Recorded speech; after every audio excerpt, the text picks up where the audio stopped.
Trump మీద 2 హత్యా ప్రయత్నాలు ప్రత్యక్షంగా, ఇంకొకటి పరోక్షంగా జరిగింది. ఒకటి డైరెక్ట్గా గుండు పక్క నుంచి వెళ్ళిపోయి చెవి కూడా గాయమయ్యి ఆసుపత్రి పాలైనటువంటి చూసాం.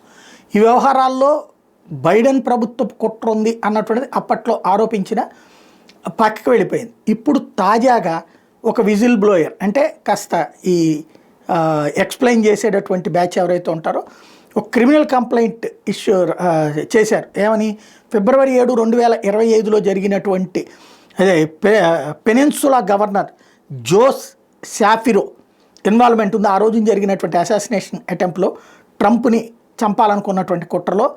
అదే సమయంలో క్రిస్టోఫర్ విరే ఎవరైతే బైడెన్ అడ్మినిస్ట్రేషన్లో ఉన్నటువంటి వ్యక్తి ఈ రిపోర్టుల్ని దాచేశాడు కావాలని చెప్పి తెలిసి కూడా. కాబట్టి బైడెన్ ప్రభుత్వ పాత్ర కూడా ఉంది అక్కడ, గవర్నరు ప్లస్ బైడెన్ ప్రభుత్వ పాత్ర ఉంది అన్నటువంటి విషయాన్ని హైలైట్ చేస్తూ ఇప్పుడు దాని మీద విచారణ జరపాలన్నటువంటిది కోర్టుకు వెళ్ళడం జరిగింది.